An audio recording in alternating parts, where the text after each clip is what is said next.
Hey sweet friends, welcome back to my channel. For those of you that are new here, my name is Michaela Barnhart. If you are new here, then I do want to take a second and just kind of give you some background for today's video because we are going to be doing a 1 month update on Gatlin now that he's a month old, as well, why did I say it like that? As well as a 1 month postpartum, how we've adjusted, all of that kind of stuff. So if you are new here, then you may not know it, but my husband Jeremiah and I just welcomed our first baby boy, our first baby into the world back on August 10th. So he is just over a month old now. Today is September 12th. He is perfect in every single way, and we are just absolutely in love with him. His name is Gatlin James. But yeah, so in today's video, like I said, we're going to be doing a 1 month update, sharing just how he is doing, as well as how we have adjusted, and more so how I have adjusted to having him. I do want to say that throughout the video, I will be looking down at this little monitor. He is taking a nap in his crib, and we are not in the best sleeping routines yet. So I do have the monitor set up over here just so I can kind of keep an eye on him and see if he wakes up. Hopefully I make it through this whole video in one sitting so that it, can get done or whatever right now, but we're just going to kind of roll with the punches and see what happens. So if this sounds like something you are interested in, then make sure that you stick around for the rest of this video and let's get going.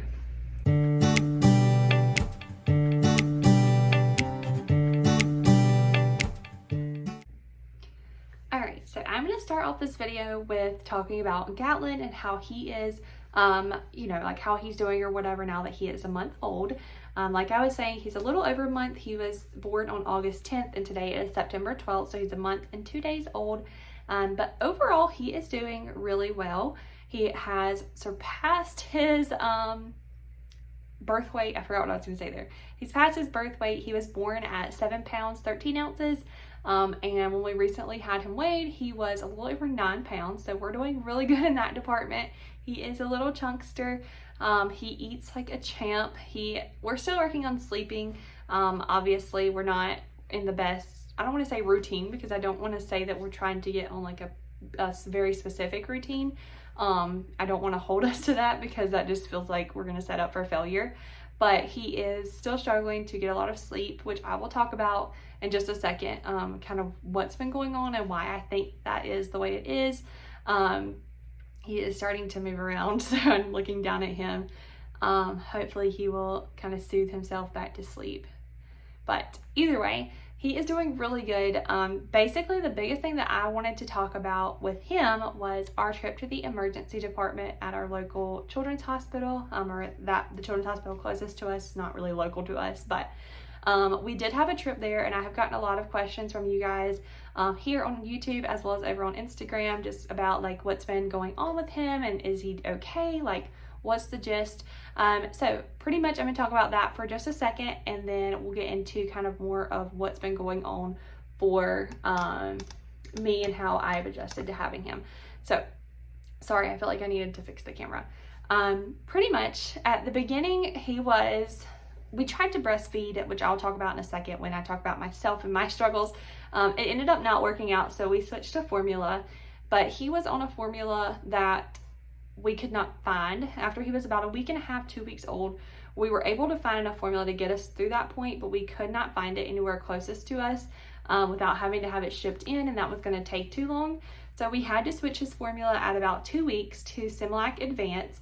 We were on a Similac formula before that too, so still in the same like brand or whatever, but just a different version of formula, I guess, or however that works. So we switched him to that, and he started having a lot of tummy troubles. He was having issues going to the bathroom regularly at first, and just being very fussy. So I reached out to his doctor. They said to give it about a week and a half to see how he would adjust to the new formula, that's typically how long it would take. After that week was up, he actually started doing a lot better. He was going to the bathroom regularly again. He was still very fussy though, and about that time he started having issues with vomiting, and not just like spit up, coming out like the corners of his mouth, but it was like projectile vomiting. Like it would go away from his body. So I reached back out to his pediatrician last Thursday during the day and was just like, hey, I think we need to change this formula, but I kind of want to see what your thoughts are. Here's a gist of what's happening. And basically I told her that we still were not having as regular bowel movements like as he was at the very beginning. I explained that to her. I explained that he was not sleeping well at all. He would go down for like 5-10 minutes for a nap and then wake back up screaming. He did not like to have his belly touched. It sounded terrible. Like you could just hear his belly making noises and feel it. And he was very irritated. Like if I was to touch his belly or when we changed his diaper, he would get very irritated or aggravated with us. And of course the projectile vomiting. So when I told them all of those things, they told us that we needed to take him to the emergency department that night, that he needed to be seen right away. They thought that he had something called hypertrophic pyloric stenosis, which basically deals with the pilar or pyloric muscle between your stomach and your intestines being too thick or too big. So pretty much if the opening is supposed to be like this big, it's kind of how they explained it, I guess. If the opening is supposed to be like this big between your stomach and your intestines to let food through, the muscle that's on the outside caused the opening to be a lot smaller. So it was not passing through the way it was supposed to. So therefore his body was pushing it back up and back out because it couldn't go through the other way. There is a way to fix it. They fixed it with surgery. I don't know exactly how the surgery works or what they do.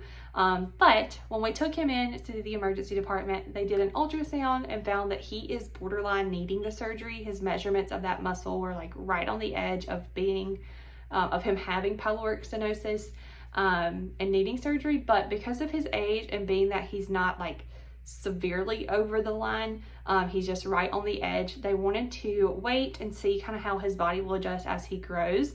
So that's kind of what we're doing right now. We are hoping to change his formula. We go back to the pediatrician tomorrow for his 1-month checkup, as well as just a follow-up from that ER visit. And I'm going to talk to them about switching to more of a sensitive formula for him and seeing if that will help, because he is still having some tummy troubles. He has not been projectile vomiting, thankfully, since we went to the emergency room.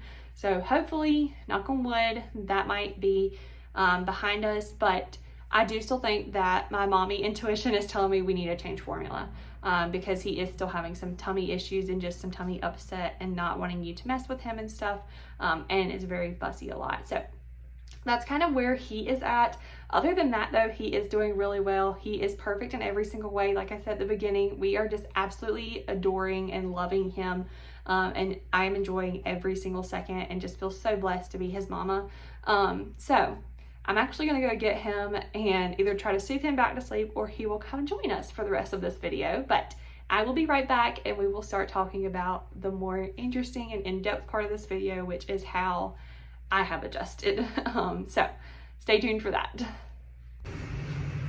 All right, so I just sat here and filmed the whole second part of this video before I realized that I did not hit the record button. Love that. So as you can see, we have company now. He did not want to go back to sleep, so he is hanging out with his mama.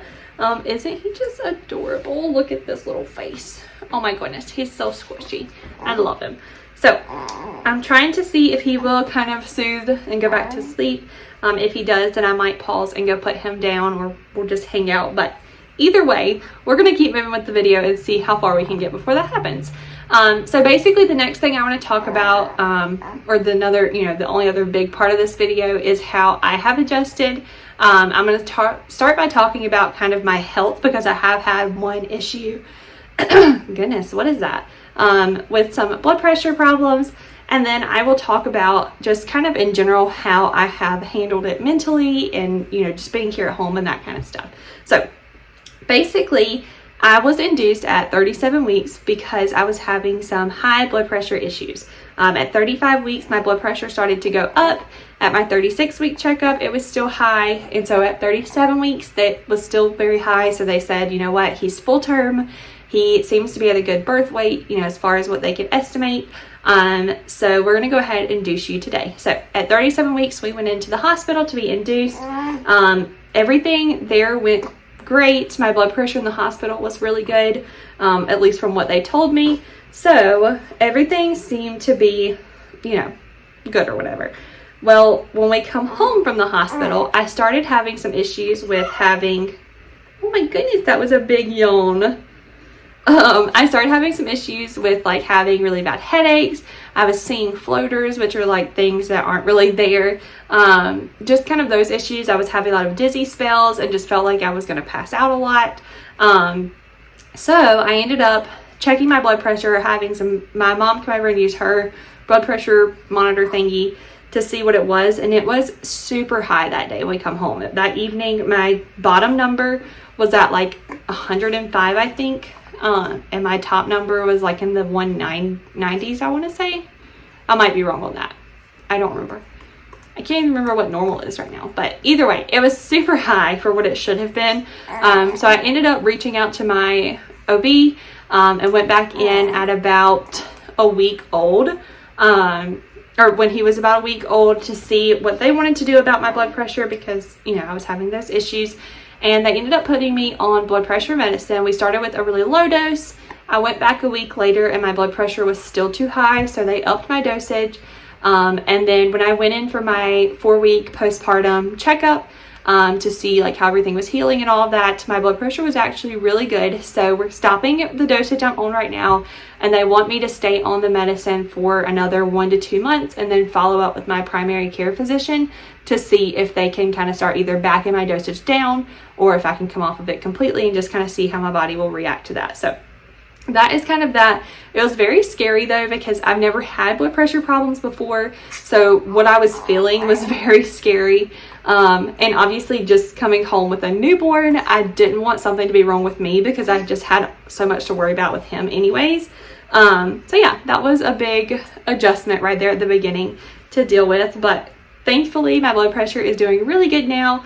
And as far as my checkup and everything went, I was cleared for exercise and all that. So everything is, you know, just how it should be. So as far as my actual physical health goes, we are doing spot on great. Now, I do want to preface this next part by saying that I want to kind of share and be open and raw with you guys about how I have been feeling, and how I have adjusted to having Gatlin. Obviously I am so much in love with him, and I just am so blessed and thankful to be his mama. I would not trade anything that I have gone through or that I'm going through, you know, for the world. Like, I'm very thankful for every single day with him and every single second of those days.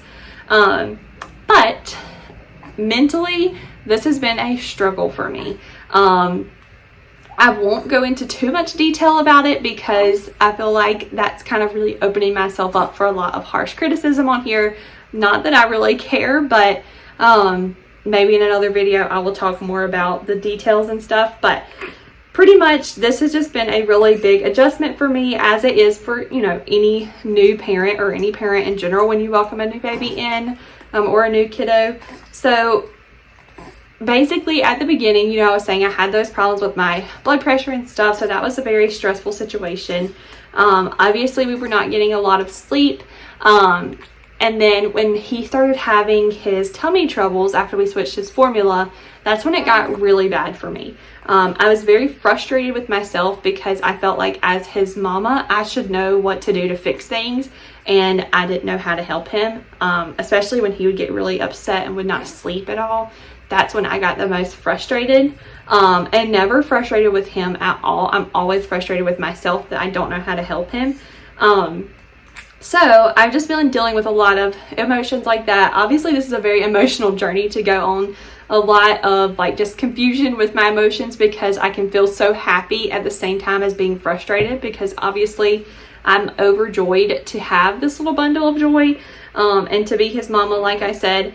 But at the same time, there are parts of this that are just so confusing and frustrating, and such a learning curve, being that this is our first baby and this is the first time we've had to do these kind of things. So it's definitely a learning curve. We're learning each other. He, you know, is learning how to live on the outside basically. And I'm learning like his cues for things and just kind of what he needs and when he needs it. We've gotten a lot better, I would say, over the weekend. I had a really good weekend. He did awesome this past weekend after coming home from the emergency room on Friday. So we're adjusting well at this point, I think. But like I said, it has been a really tough mental challenge for me. and I will definitely talk about it in another video. But for right now, I'm just going to kind of leave it at that. Other than that, though, I would say as just a family, like as Jeremiah has adjusted everything, that's been going really well. Obviously, we don't get the sleep that we used to get, which was expected. And we kind of have to go off of his schedule now and not what we want to do, which we're perfectly fine with. But yeah, so we have definitely adjusted well as a family, I would say. Gatlin is doing great, and I am getting there. I'm trying to give myself a lot of grace, and I've definitely been spending a lot more time talking to God recently, all throughout the day. So I'm learning to ask for help and lean on other people, and just kind of give it to God and see, you know, what his plan is and how his plan is going to work out. Yeah, what do you think? You going to talk? Yeah? Is that Passy good? Oh, yeah. Uh-oh. Are we trying to poo? That's your poo face. Yeah, I'm sorry. All right, so either way, if you guys have any questions about anything that has happened or that I have said about like just postpartum or how he is doing at this point, you know, definitely leave them in the comments below. I'm open to talking about whatever. Like I said, as far as my mental struggle with this goes, or kind of my mental health with it goes, I do plan on talking about that at some point, just not right now. I want to wait until we get a little further out and get him a little older and see kind of how it goes at that point, before I, you know, sit down and really talk about it. So anything else though, I'm an open book, so ask away and I will do my best to answer your questions. So if you liked this video, make sure you give it a thumbs up and hit that subscribe button. I do have some other fun videos planned around him as far as vlogs go, and just showing part of our daily life now, as well as some pretty exciting planning videos and all those coming up. So definitely stick around for all of that, and I will catch you guys in the next one. All right, bye-bye. You say bye-bye? He's like, Ma, give me the Passy back. I'm gonna go to sleep. Mwah. Bye, guys.